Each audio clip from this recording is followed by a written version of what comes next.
प्यारे बच्चों, आपका दिन मंगलमय हो। अगर आप नए हैं तो चैनल को सब्सक्राइब कर लें। आज हम करेंगे जनसंचार पाठ का अगला पार्ट। भारत में जनसंचार माध्यमों का विकास। भारत में आज जनसंचार के आधुनिक माध्यम जिस रूप में मौजूद हैं, यानी कि उपस्थित है हमारे सामने, उसकी प्रेरणा भले ही पश्चिमी जनसंचार माध्यम रहे हों, लेकिन हमारे देश में भी जनसंचार माध्यमों का इतिहास कम पुराना नहीं है। यानी कि हमारा जो जनसंचार माध्यम का इतिहास है वो काफी पुराना है। बड़ी सहजता के साथ इसके बीज माने होता है इसका जो हमारे देश में प्रारंभ होने का समय है, पौराणिक काल के मिथकीय पात्रों में मिलता है या पात्रों में खोजा जा सकते हैं। इनका जो बीज है वो पौराणिक पात्रों में मिलता है। जो काल्पनिक पात्र थे, मिथकीय पात्र थे, उनमें खोजे जा सकते हैं। देवर्षि नारद को भारत का पहला समाचार वाचक माना जाता है। यानी कि ये जो है धरतीलोक की खबर जो है स्वर्ग में, स्वर्ग की जो है धरतीलोक पर, इस तरह से देवताओं और धरतीलोक के बीच में संबंध स्थापित करने का काम करते थे। ये जो है हमारे समाचार वाचक थे, जो वीणा की मधुर झनकार के साथ धरती और देवलोक के बीच संवाद सेतु थे, संवाद का काम करते थे। उन्हीं की तरह महाभारत काल में महाराज धृतराष्ट्र और रानी गांधारी को युद्ध की झलक दिखाने और उसका विवरण सुनाने के लिए जिस तरह संजय की परिकल्पना की गई है, वह एक अत्यंत समृद्ध संचार व्यवस्था की ओर इशारा करती है। यानी कि महाभारत में संजय और पौराणिक काल में देवर्षि नारद जो है, ये जो है हमारे संवाददाता थे, समाचार वाचक थे। जन भावनाओं को दरबार तक पहुंचाने और राजा का संदेश जनता के बीच प्रसारित करने की समृद्ध व्यवस्थाओं के उदाहरण बाद में भी दिखाई पड़ते हैं। चंद्रगुप्त मौर्य, अशोक जैसे सम्राटों के शासनकाल में स्थायी महत्व के संदेशों के लिए शिलालेख और सामयिक और तात्कालिक यानी कि उसी समय संदेशों के लिए कच्ची स्याही या रंगों के से संदेश लिखकर प्रदर्शित करने की व्यवस्था और मजबूत हुई। यानी कि संदेशों को लिख करके जो है प्रदर्शित किया जाता था, जैसे स्तंभ पे लिख दिया या किसी दीवार पे लिख दिया, इस तरह से। तब बाकायदा रोजनामचा लिखने के लिए कर्मचारी नियुक्त किए जाने लगे और जनता के बीच संदेश भेजने के लिए भी सही व्यवस्था की गई। लेकिन भारतीय संचार परंपरा की खासियत यह भी रही है कि दरबारों के समानांतर हमारे यहाँ लोक माध्यमों की भी सुलझी व्यवस्था मौजूद रही है। इसके संकेत प्रागैतिहासिक काल से ही मिलते हैं। भीमबेटका के गुफा चित्र इसके प्रमाण हैं। यह समानांतर व्यवस्था बाद में कठपुतली और लोक नाटकों की विविध शैलियों के रूप में दिखाई पड़ती है। देश के विभिन्न हिस्सों में प्रचलित विविध नाट्य रूपों, कथावाचन, बाउल, सांग, रागनी, तमाशा, लावनी, नौटंकी, जात्रा, गंगा गौरी, यक्षगान आदि का विशेष महत्व है।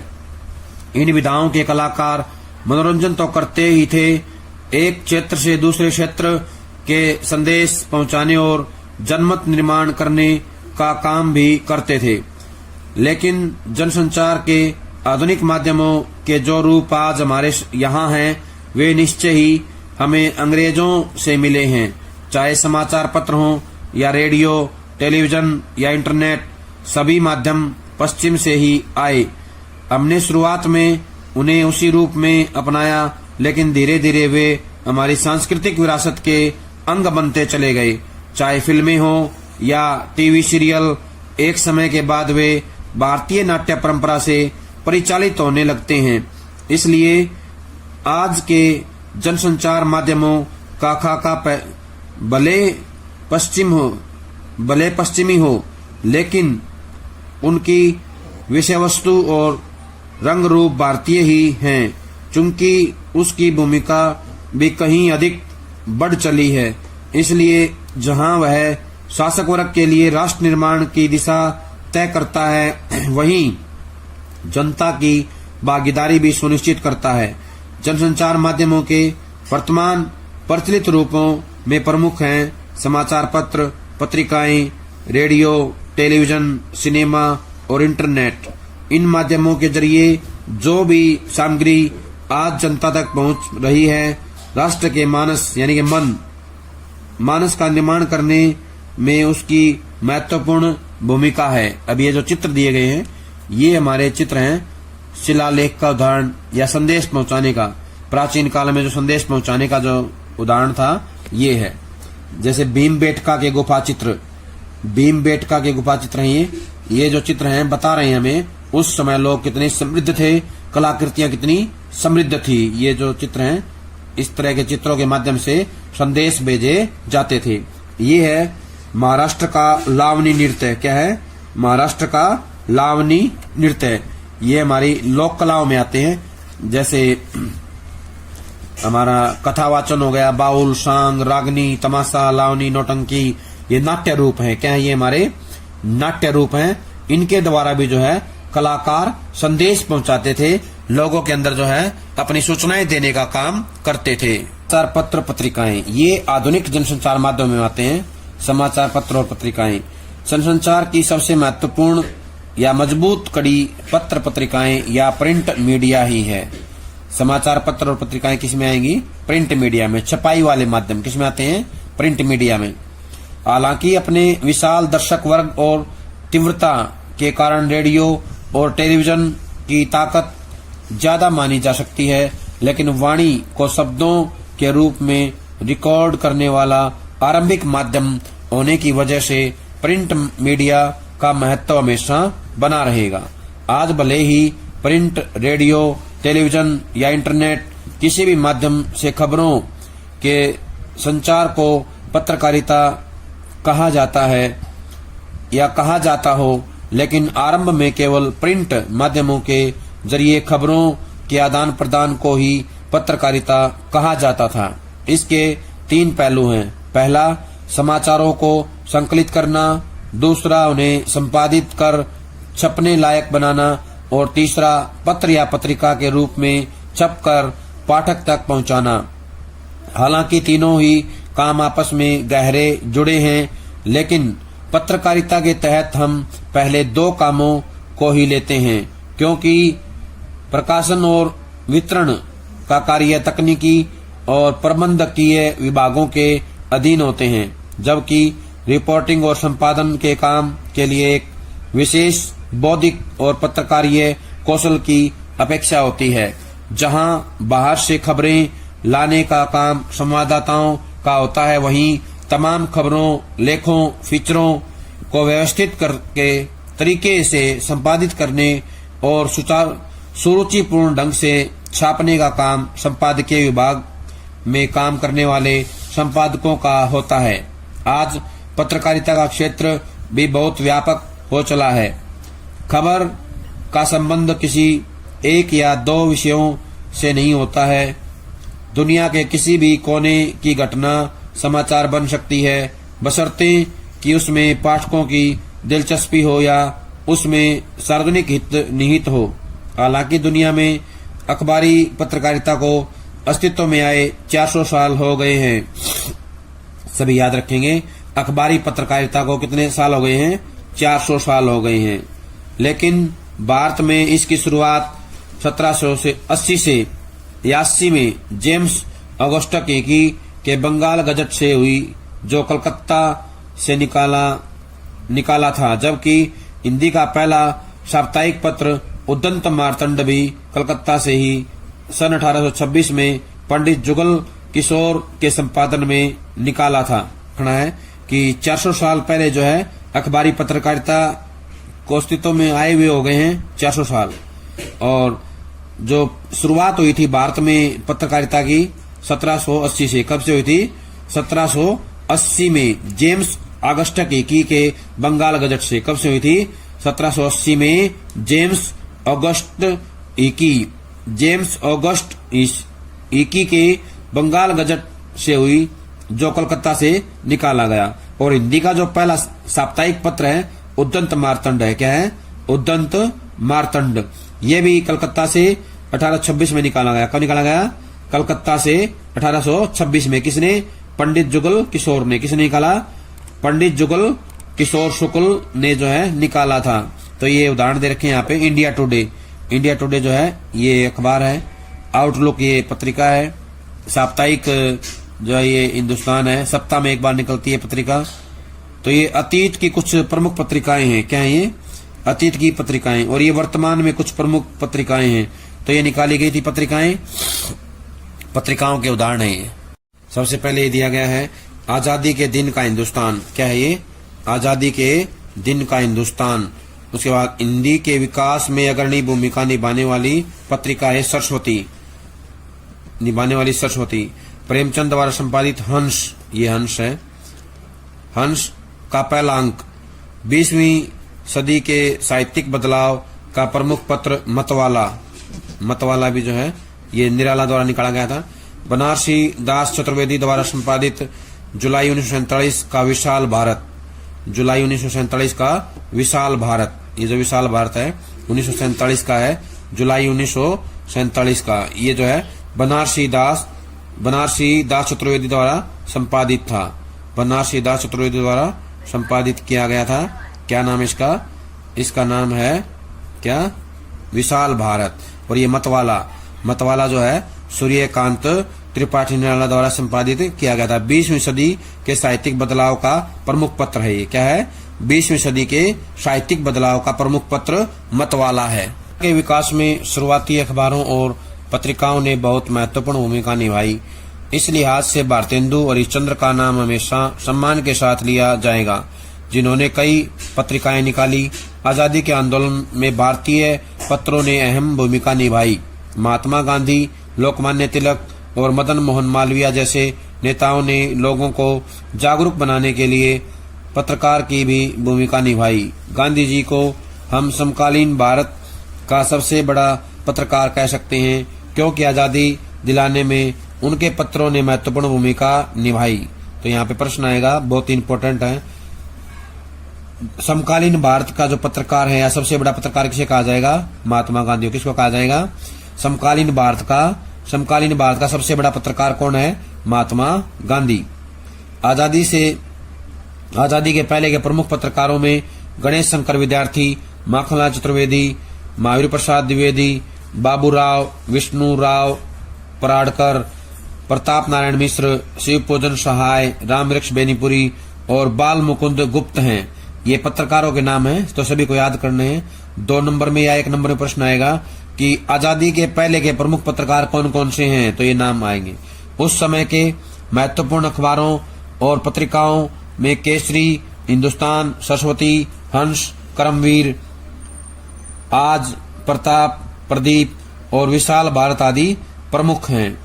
तो ये जो है उस समय के महत्वपूर्ण अखबार और पत्रिकाओं में आते हैं। उस समय के महत्वपूर्ण अखबारों और पत्रिकाओं में आते हैं। लेकिन जहां आजादी से पहले पत्रकारिता का लक्ष्य स्वाधीनता की प्राप्ति था, वहीं आजादी के बाद पत्रकारिता का लक्ष्य बदलने लगा। शुरुआती 2 दशकों तक पत्रकारिता राष्ट्र निर्माण के प्रति प्रतिबद्ध दिखती थी, लेकिन उसके बाद उसका चरित्र व्यावसायिक और प्रोफेशनल होने लगा। यही कारण है कि कुछ लोग कहते हैं कि आजादी से पहले पत्रकारिता एक मिशन थी, लेकिन आजादी के बाद उसका लक्ष्य बदल गया। ये गतिविधि है। अपने प्रिय समाचार पत्र या पत्रिका के बारे में 300 शब्दों की एक टिप्पणी लिखिए। उसमें उसकी खूबियों और खामियों को स्पष्ट कीजिए।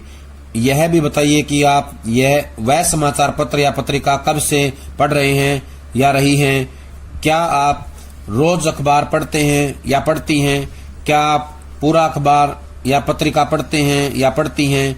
क्या आपको लगता है कि आपका पसंदीदा अखबार या पत्रिका आपको सूचना, शिक्षा और मनोरंजन देता है? यानी कि जो कोई भी एक समाचार पत्र या पत्रिका जो है उसके बारे में अपने विचार व्यक्त करने हैं। वो अच्छा है तो क्यों है, नहीं है तो क्यों नहीं है।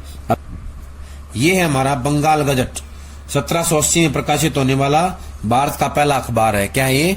भारत का पहला अखबार जो 1780 में प्रकाशित हुआ था, इसका नाम है बंगाल गजट। क्या नाम है? बाद वह एक व्यवसाय बन गई। आजादी के बाद जो है पत्रकारिता व्यवसाय बन गई। आजादी के बाद अधिकतर पुरानी पत्रिकाएं बंद हो गई और कई नए समाचार पत्रों और पत्रिकाओं का प्रकाशन शुरू हुआ। आजादी के बाद के प्रमुख हिंदी अखबारों में नवभारत टाइम्स, जनसत्ता, नई दुनिया, राजस्थान पत्रिका, अमर उजाला, दैनिक भास्कर, दैनिक जागरण और पत्रिकाओं में धर्मयुग, राजस्थान पत्रिका, साप्ताहिक हिंदुस्तान, दिनमान, रविवार, इंडिया टुडे और आउटलुक का नाम लिया जा सकता है। इनमें से कई पत्रिकाएं बंद हो चुकी हैं। आजादी के बाद के हिंदी के प्रमुख पत्रकारों में सच्चिदानंद, हीरानंद वात्स्यायन, रघुवीर सहाय, धर्मवीर भारती, मनोहर श्याम जोशी, राजेंद्र माथुर, प्रभास जोशी, सर्वेश्वर दयाल सक्सेना, सुरेंद्र प्रताप सिंह का नाम लिया जा सकता है। तो ये हैं आजादी के बाद के समाचार पत्र और पत्रिकाएं और उनके जो हैं लेखक या उस समय के जो हैं पत्रकारिता में भाग लेने वाले महान लेखक या महत्वपूर्ण लेखक। ये था हमारा समाचार पत्र और पत्रिकाएं यानी प्रिंट मीडिया। अब आएगा इलेक्ट्रॉनिक, जिसमें रेडियो टेलीविजन आएंगे।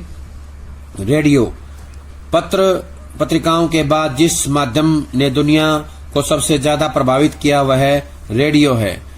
सन 1895 में जब इटली के इलेक्ट्रिकल इंजीनियर जी मार्कोनी ने वायरलेस के जरिए ध्वनियों और संकेतों को एक जगह से दूसरी जगह भेजने में कामयाबी हासिल की, तब रेडियो जैसा माध्यम अस्तित्व में आया। तो अब प्रश्न आएगा यहाँ पे, रेडियो का आविष्कार किसने किया? तो बताएंगे जी मार्कोनी ने। किसने किया? जी मार्कोनी ने। कहाँ के थे ये? इटली के। कहाँ थे? इटली के थे ये। कब किया? 1895 में। कब किया? 1895 में इसका आविष्कार किया। किसने? जी मार्कोनी ने। इटली के थे ये। इसके बाद अगला है, पहले विश्व युद्ध तक यह सूचनाओं के आदान प्रदान का एक महत्वपूर्ण औजार बन चुका था। शुरुआती रेडियो स्टेशन 1892 में अमेरिकी शहर पिट्सबर्ग, न्यूयॉर्क और शिकागो में खुले। तो यहाँ पर प्रश्न बनेगा, शुरू में रेडियो स्टेशन कहाँ खुले? तो बताना है 1892 में अमेरिकी शहर पिट्सबर्ग, न्यूयॉर्क और शिकागो में खुले। 3 जगह जो है खुले थे 1892 में। भारत में भी लगभग इसी समय रेडियो की शुरुआत हुई। 1921 में मुंबई में टाइम्स ऑफ इंडिया ने डाक तार विभाग के सहयोग से संगीत कार्यक्रम प्रसारित किया। तो बताना है, भारत में 1921 में जो है शुरुआत हुई थी। भारत में भी लगभग इसी समय रेडियो स्टेशन की शुरुआत हुई थी। लगभग इसी जब दुनिया में आया था, विश्व में आया था, अमेरिका में आया था, उसी के आसपास जो शुरुआत हो गई थी। 1921 में जो है मुंबई में टाइम्स ऑफ इंडिया 1921 में मुंबई में टाइम्स ऑफ इंडिया ने डाक तार विभाग के सहयोग से संगीत कार्यक्रम प्रसारित किया।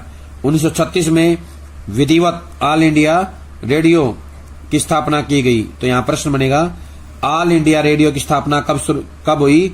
1936 में। कब हुई? 1936 में ऑल इंडिया रेडियो की स्थापना हुई। और टाइम्स ऑफ इंडिया ने डाक तार विभाग से या सहयोग से कब शुरू किया? 1921 में। कहा? मुंबई में। कहा किया? मुंबई में 1921 से शुरू किया, 21 में किया। और आजादी के समय तक देश में कुल 9 रेडियो स्टेशन खुल चुके थे।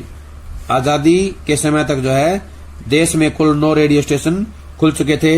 लखनऊ, दिल्ली, बम्बई, कलकत्ता, मद्रास, तिरुचिरापल्ली, ढाका, लाहौर और पेशावर।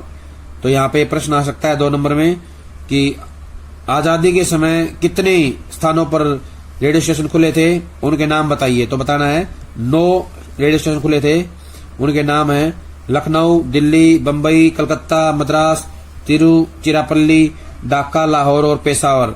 जाहिर है इनमें से 3 रेडियो स्टेशन विभाजन के साथ पाकिस्तान के हिस्से में चले गए। आजादी के बाद भारत में रेडियो एक बेहद ताकतवर माध्यम के रूप में विकसित हुआ।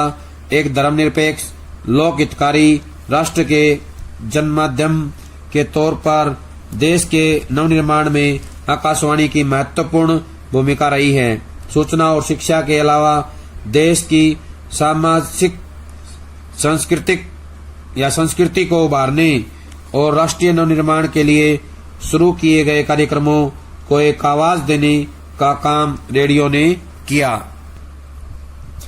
आज आकाशवाणी देश की 24 भाषाओं और 146 बोलियों में कार्यक्रम प्रस्तुत करती है। तो प्रश्न आएगा यहाँ पे, आकाशवाणी जो है देश की आकाशवाणी कितनी भाषाओं में करती है प्रस्तुत कार्यक्रम? तो 24। कितनी बोलियों में? 146। 24 भाषाओं और 146 बोलियों में कार्यक्रम प्रस्तुत करती है। देश की 96% आबादी तक इसकी पहुंच है। तो प्रश्न आएगा, कितनी प्रतिशत तक पहुंच है इसकी? 96% आबादी। कितनी? 96% आबादी तक पहुंच है। 1993 में एफएम की शुरुआत हुई। कब हुई? 1993 में। प्रश्न आएगा, एफएम कब शुरू हुआ? 1993 में। एफएम का पूरा नाम क्या है? तो बताना है, फ्रीक्वेंसी मॉड्यूलेशन। क्या नाम है? Frequency modulation. 1993 में शुरू हुआ था। की शुरुआत के बाद रेडियो के क्षेत्र में कई निजी कंपनियां भी आगे आई, लेकिन अभी उन्हें समाचार और समसामयिक कार्यक्रमों के प्रसारण की अनुमति नहीं है।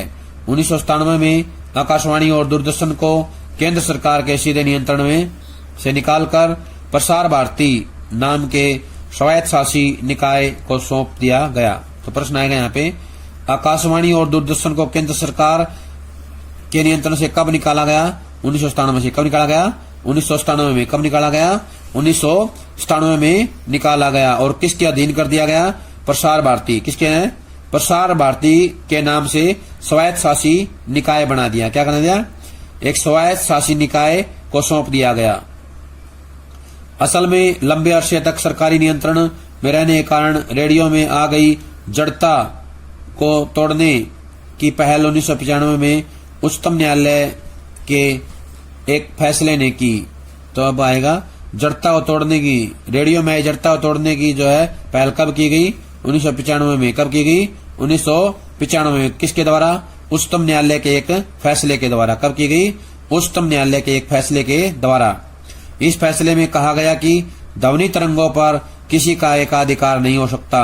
ध्वनि तरंगों पर किसी का एकाधिकार नहीं हो सकता और उन्हें मुक्त किया जाना चाहिए। एफएम के दूसरे चरण के साथ देश के 90 शहरों में 350 से अधिक निजी एफएम चैनल शुरू हो गए। कितने हो गए? 350 से अधिक निजी एफएम चैनल शुरू हो रहे हैं। इसके साथ ही सामुदायिक या कम्युनिटी रेडियो केंद्रों के आने से देश में रेडियो की नई संस्कृति अस्तित्व में आ रही है। रेडियो एक ध्वनि माध्यम है।